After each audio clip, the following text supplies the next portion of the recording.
बिस्मिल्लाहिर्रहमानिर्रहीम अस्सलाम वालेकुम। आज मैं आप लोगों को जो रेसिपी सिखाने जा रही हूँ ये बहुत ही मज़ेदार और हेल्थफुल है। ये है टमाटर, प्याज और सरसों के तेल में बनी हुई चटनी जो बहुत ही ज़्यादा मज़ेदार बन के तैयार होती है। और ये हेल्थ के लिए भी बहुत ज़्यादा अच्छी होती है क्योंकि इसके अंदर सरसों का तेल होता है और सरसों का तेल जो है वो ज़ख़म ठीक करने के लिए बहुत अच्छा होता है। तो आप इसको बनाइए और इसको जो है यूज़ुअली आप किसी भी चीज़ के साथ खा सकते हैं, दाल चावल के साथ, सब्ज़ी के साथ या चावलों के साथ। ये बहुत ही मज़ेदार लगती है। जब आप इसको एक दफ़ा बनाएंगे तो आपका खुद ही दिल चाहेगा इसको बार बार बनाएं। तो स्टार्ट करते हैं अपनी रेसिपी को। चटनी बनाने के लिए सबसे पहले जो है वो मैंने 3 बड़े टमाटर ले लिए थे और इसको पानी से जो है अच्छे तरीके से धो लिया था। और उसके बाद मैंने एक तवा जो है पहले से प्री हीटेड करने के लिए रख दिया था। मैं इसके ऊपर जो है तीनों टमाटर्स को रख दूँगी। इसको तकरीबन एक साइड से मीडियम टू लो फ्लेम पे जो है वो 5 मिनट के लिए रोस्ट करेंगे। फिर इसके बाद जब ये 5 मिनट में एक साइड से जो है अच्छे तरीके से रोस्ट हो जाएंगे तो इसकी साइड को तब्दील करेंगे। आपने बहुत ध्यान से साइड को तब्दील करना है। स्पैचुला या नाइफ़ की मदद से मैं नाइफ़ इस्तेमाल करी हूँ कि टमाटर की स्किन जो है वो फटे नहीं, क्योंकि जो ये हम जब इसको रोस्ट करेंगे ना तो इसके अंदर जितना भी जूस होगा ना ये टमाटर के अंदर जज्ब होकर एक सौंधा सा एक मज़ेदार सा टेस्ट आ जाएगा, जिससे आपकी चटनी जो है ना बहुत ही डिफरेंट और मज़ेदार सी बन के तैयार होगी। जब इसके अंदर सरसों का तेल जब जाएगा तो इसका टेस्ट इतना अच्छा इन्हेंस होगा ना कि आप खुद कहेंगे कि क्या मज़ेदार चटनी है और आपका बार बार दिल चाहेगा बनाने की। इस तरह से हमने इसको तकरीबन 15 मिनट में तमाम साइड से ये रोस्ट हो गए थे। अब ये जो है ठंडा होने के बाद मैं इसकी स्किन जो है ऊपर से रिमूव कर रही हूँ, आराम से उतर जाएगी। पहले मैंने एक टमाटर की स्किन उतारी, इसी तरीके से दूसरे टमाटर की स्किन उतारी। इसका जूस जो है ना इसके अंदर बिल्कुल जो है जज्ब हो गया, एक मज़ेदार सा इसका टेस्ट डेवलप होगा, सौंधा सा। तो अगर आप इसको जो है एक दफ़ा बनाएंगे ना तो आपका खुद ही दिल चाहेगा कि इसको आप बार बार बनाएं।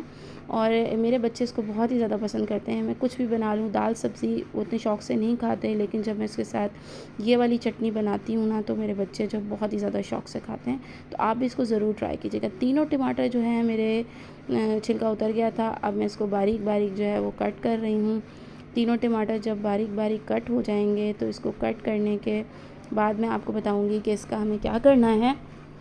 ये तमाम कट हो गए हैं। अब जो है मैं इसको एक जो है मैनुअल मैशर लूँगी और मैशर की मदद से इसको जो है मैश कर लूँगी।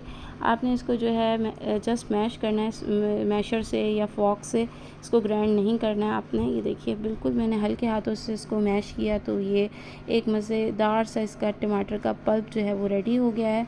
अब इसके अंदर नेक्स्ट इंग्रेडिएंट जाएंगे प्याज। मैंने 2 मीडियम प्याज ले लिए थे और इसको जो है बारीक चॉप कर लिया था, जैसे आमलेट में डालते हैं उस तरह से। अब इसको भी मैं इसके अंदर डाल रही हूँ और डाल के जो है वो मिक्स कर रही हूँ। जब ये मिक्स हो जाएगा तो इसका मेन इंग्रेडिएंट इसके अंदर जाएगा सरसों का तेल। 4 खाने के चम्मच भर के जो है वो मैंने सरसों का तेल इसके अंदर डाला है।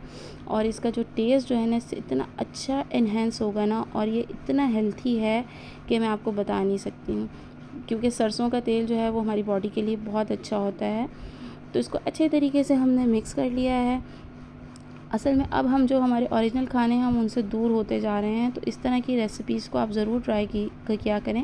ये आपकी हेल्थ के लिए बहुत ही ज़्यादा अच्छी होती हैं। ये जब इसके अंदर मिक्स हो जाएगा तो इसके अंदर नेक्स्ट इंग्रेडिएंट जो है वो इसके अंदर विनेगर जाएगा। 2 खाने के चमचे मैंने इसके अंदर विनेगर डाला है और विनेगर डालने के बाद इसको भी अच्छे तरीके से हम मिक्स कर लेंगे। और इसके बाद इसके अंदर जाएगा सॉल्ट जो है वो मैं 1 टीस्पून इसके अंदर डालूँगी। आप अपने टेस्ट के हिसाब से डालिएगा। सॉल्ट डालने के बाद इसको अच्छे तरीके से हम इसको भी मिक्स कर लेंगे। और इसको मिक्स करने के बाद इसके अंदर नेक्स्ट इस इंग्रेडिएंट जो है वो मैं डालूँगी धनिया। मैंने एक धनिया की गट्टी ली थी और उसको हाफ़ कर लिया था और उसको वॉश करने के बाद उसको कट कर लिया था। अब ये इसके अंदर मैंने धनिया भी डाल दिया। पहले मैंने आधा डाला और इसको अच्छे तरीके से मिक्स कर लिया। जब ये मिक्स हो जाएगा तो बाकी जो धनिया था वो भी मैं इसके अंदर डाल दूँगी। धनिया डालने के बाद इसके अंदर जो है मैं आपको बताऊंगी नेक्स्ट इंग्रेडिएंट क्या जाएगा। ये धनिया जो बाकी बचा था वो भी मैंने इसके अंदर डाल दिया है और ये मैं तमाम डाल दिया है। अब इसके अंदर अभी मैंने इस वक्त जो है वो स्पाइसेस नहीं ऐड किए हैं। जो बाकी बचा हुआ तेल था मैंने वो भी इसमें पोर कर दिया है और इसको अच्छे तरीके से मैंने मिक्स कर लिया है।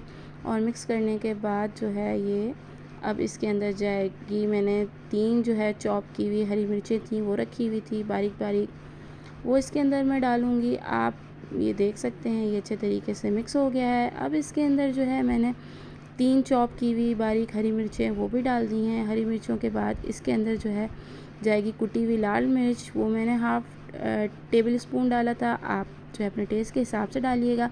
साबुत मिर्च कुटी हुई जाएगी इसके अंदर। इसके अंदर पिसी हुई लाल मिर्च नहीं जाती है, इससे बहुत अच्छा सा टेस्ट आता है इसका। अब इसको मैं मिक्स कर लूँगी। इसके बाद जो है मेरी मज़ेदार सी जनाब टमाटर, प्याज और सरसों के तेल की चटनी जो है वो रेडी है सर्विंग के लिए। आप इसको तैयार करने के बाद 5 दिन तक फ्रिज में रख कर इस्तेमाल कर सकते हैं। और अब मैं आपको बताऊंगी मैंने जो है वो दाल, चावल और सब्ज़ी बनाई थी, मैं उसके साथ इसको सर्व कर रही हूँ। ये बहुत ही ज़्यादा मज़ेदार टेस्ट देती है और मेरे बच्चे और घर वाले बहुत पसंद करते हैं। आप इसको ज़रूर ट्राई कीजिएगा। अगर आप लोगों को ये मेरी रेसिपी पसंद आई हो, उसको ज़रूर ट्राई कीजिएगा। अपने फ्रेंड्स एंड फैमिली के साथ शेयर कीजिएगा, कमेंट करके बताइएगा ये रेसिपीज़ कैसी लगती हैं। वीडियो पसंद आने की सूरत में हौसला अफजाई के लिए सब्सक्राइब कर दीजिएगा। आप लोगों की सपोर्ट की बहुत ज़्यादा ज़रूरत है, हमें सपोर्ट कीजिए और बेल आइकन भी प्रेस कर दीजिए ताकि फ्यूचर में आने वाली तमाम वीडियो की नोटिफिकेशन सबसे पहले आप लोगों के पास आ जाए। अल्लाह हाफ़िज़।